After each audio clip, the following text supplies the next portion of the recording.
शुक्लांबरधरं विष्णुं शशिवर्णं चतुर्भुजं प्रसन्नवदनं ध्यायेत् सर्वविघ्नोपशान्तये अज्ञान पद्माकं गजाननमहर्निशं एकदन्तं भक्तानां एकदन्तमुपास्महे।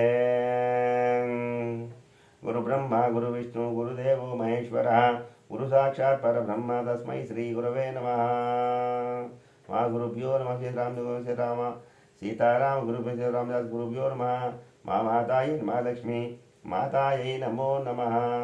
తల్లి నిన్ను తలంచి పుస్తకం చేతన్ భూని తిన్నీవు నా ఇల్లంబ నిరంబరముగా ముఖ్య సిద్ధంబుల్ శోభిల్లంబల్కుం నాదువాగ్నం సంప్రీతిన్ గులాబ్దాక్షి సరస్వతీ భగవతి నిశ్చేత జాడ్యాపహాం సరస్వతీ నమస్తుభ్యం వరదే కామరూపిణి విద్యారంభం కరిష్యామి సిద్ధిర్భవతు మే సదా పద్మపత్ర విశాలాక్షి పద్మకేశవ స్వరూపిణి నిత్యం పద్మాలయాం దేవి సామాం పాతు సరస్వతీ భగవతి పూరేందు బింబావనాం। ఓం సర్వచ్చై ఓం గురుభ్యో నమః। ఓం గణేశాయ ఓం సర్వచ్చై నమః సర్వచ్చై నమః। ఓం నమః శివాయ। హర హర మహాదేవ శంభో శంకర సదాశివాయ విశ్వేశ్వరబద్ధాయ జగన్నాథాయ విజాబ్దియే నమః। ఈరోజు కార్తీక మాస పారాయణము 8వ రోజు పారాయణం 29వ తారీఖు 10వ నెల 25వ సంవత్సరం 8వ అధ్యాయం శ్రీ హరినామస్మరణ సర్వ ఫలప్రదం। వశిష్ఠుడు చెప్పిందంతా విని మహారాజా తమను చెప్పిన ధర్మములన్నింటినీ శ్రద్ధగా విండిని అందరూ ధర్మము బహుసూక్ష్మ మరియు పుణ్యము సులభంగా కలుగునయు అది నదీ స్నానము దీపదానము ఫలదానము అన్నదానము వస్త్రదానం కలుగునని చెప్పింది। ఇటు స్వల్ప ధర్మము చేతనే మోక్షం లభించుండగా వేదోక్తంగా యజ్ఞయాగాదులు చేసిన గాని పాపములు పోవని మీ వంటి మునిశ్చేటులే చెప్పుసుందురు గదా। మరి తమరు ఇది సూక్ష్మంలో మోక్షంగా కనబరిచినందుకు నాకు అమితాశ్చర్యము కలుగుచున్నది। దుర్మార్గులు కొందరు సదాచారములను పాటింపక వర్ణ సంకరులు రౌరవాది నరకహేతువులకు మహాపాపములు చేయువారు ఇంత తేలికగా మోక్షం పొందుట వజ్రపు కొండను గోడితో పగిలించట వంటిది కావున దీని మర్మమును విడమర్చి విపులీకరించ ప్రార్థించుచున్నాను అని కోరెను। అంతట వశిష్ఠుల వారు చిరునవ్వు నవ్వి జనక మహారాజా నీవు వేసిన ప్రశ్న సహేతుకమైనదే।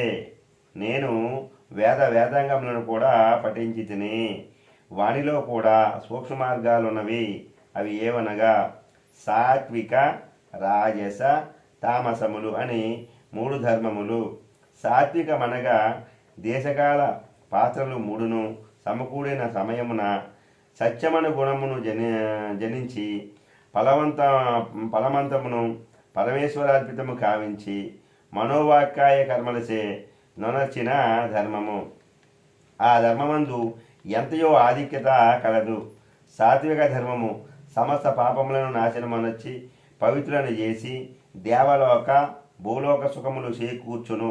ఉదాహరణంగా తామ్రపర్ణి నది సముద్రమున కలియు తావునందు స్వాతికార్తెలో ముత్యపు చెప్పులో వర్షబిందువు పడి దగదగ మెరసి ముత్యమగు విధంగా సాత్వికత వహించి సాత్విక ధర్మము ఆచరించు గంగా యమున గోదావరి కృష్ణావేణి నదుల పుష్కరాలు మొదలగు పుణ్యకాలముల యందు దేవాలయములందు వేదములు పఠించి సదాచారుడై కుటుంబీకుడై బ్రాహ్మణులకు ఎంత స్వల్పదానము చేసినను లేక ఆ నదీ తీరమందున్న దేవాలయంలో జపతపాదులు వనరించినను విశేష ఫలమును పొందగలరు। రాజస ధర్మమనగా ఫలాపేక్ష కలిగి శాస్త్రోక్త విధులను విడిచి చేసిన ధర్మం। ఆ ధర్మం పునర్జన్మ హేతువై కష్టసుఖాలు కలిగించినది యగును। తామస ధర్మమనగా శాస్త్రోక్త విధులను విడిచి దేశకాల పాత్రలు సమకూడని సమయమున డాంబికా శరణార్థం చేయు ధర్మం। ఆ ధర్మం ఫలమునియదు। దేశకాల పాత్రలు సమకూడినప్పుడు తెలిసిన గాని తెలియక గాని ఏ స్వల్ప ధర్మం చేసినను గొప్ప ఫలము నిచ్చును। అనగా పెద్ద కట్టెల కొట్ట చిన్న అగ్నికణంతో భస్మమున్నట్లు శ్రీమన్నారాయణుని నామము తెలిపి తెలియగాని ఉచ్చరించిన వారి సకల పాపములు పోయి ముక్తి నొందుదురు। దానికొక ఇతిహాసం కలదు। మొదటగా అజామిలుని కథ। పూర్వకాలమందు కుబ్జము నగరమున 4 వేదములు చదివిన ఒక విప్రుడు కలడు. ఒక బ్రాహ్మణుడు కలడు. అతని పేరు సత్యవ్రతుడు. అతనికి సకల సద్గుణరాశియకు హేమావతి అను భార్య గలదు. ఆ దంపతుల అన్యోన్య ప్రేమ కలిగి అపూర్వ దంపతులని పేర్లు బడసిరి. వారికి చాలా కాలమున లేక లేక కుమారుడు జన్మించెను. వారు ఆ బాలుని అధికారభంగా పెంచు అజామిలుడని నామకరణం చేసి అనగా పేరు పెట్టిరి. ఆ బాలుడు దినదిన ప్రవర్ధమానుడగుచు అధికారాభం వలన పెద్దలను నిర్లక్ష్యంగా చూచు దుష్ట సాహసములు చేయుచు విద్యను అభ్యసించక బ్రాహ్మణ ధర్మములు పాటించక సంచరించు ఉండెను. ఈ విధంగా నుండగా కొంతకాలమునకు యవ్వనము రాగా కామాంధుడై మంచి చెడ్డలు మరిచి యజ్ఞోపవీతం తెంచి మద్యం సేవించుచు ఒక ఇరుకల జాతి స్త్రీని వలచి నిరంతరము ఆమెతోనే కామక్రీడలు తేలియాడుచు ఇంటికి రాకుండా తల్లిదండ్రులను మరిచి ఆమె వెంటనే భుజించుచుండెను. అధికారాభము ఎట్లు పరిణమించడంతో వింటివా రాజా? తమ బిడ్డలపై ఎంత అనురాగమునను పైకి తెలియపరచక చిన్నాటి నుంచి అదుపువాద్యంలో నుంచకపోయిన ఎట్లా ఈ విధంగానే జరుగును. కావున అజామీలుడు కులభస్తుడు కాగా వాని బంధువులు అతన్ని విడిచిపెట్టిరి. అందుకు అజామీలుడు రెచ్చిపోయి వేట వలన పక్షులను జంతువులను చంపుతూ కిరాత వృత్తిలో జీవించుతూ ఉండెను.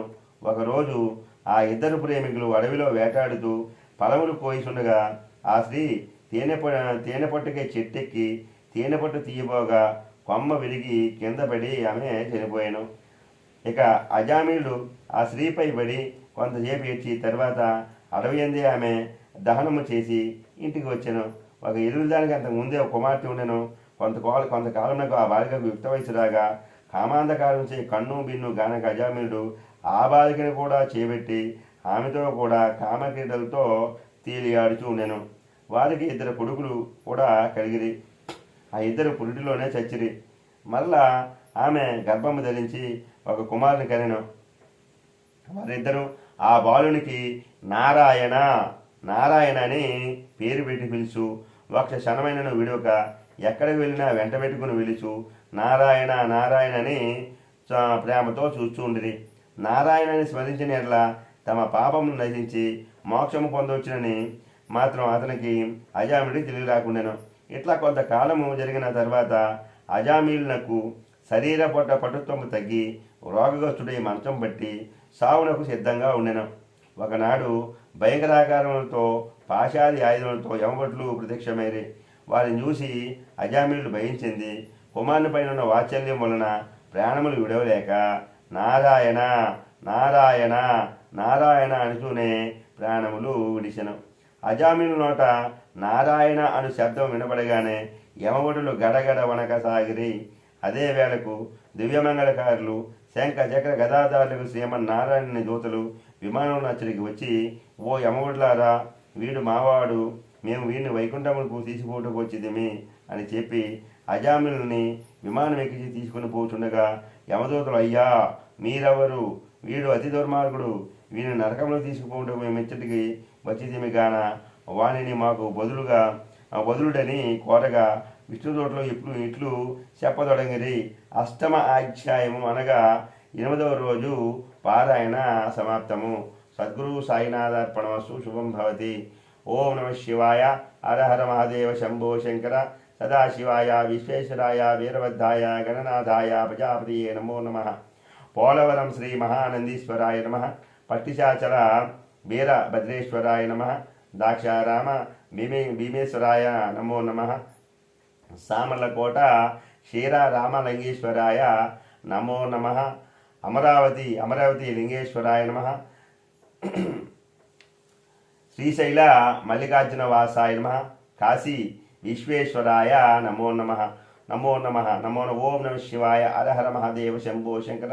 సదాశివాయ విశ్వేశ్వరాయ వీరభద్రాయ ప్రజాపతియే నమో నమః. సమస్తం శ్రీ పరమేశ్వరార్పణమస్తు.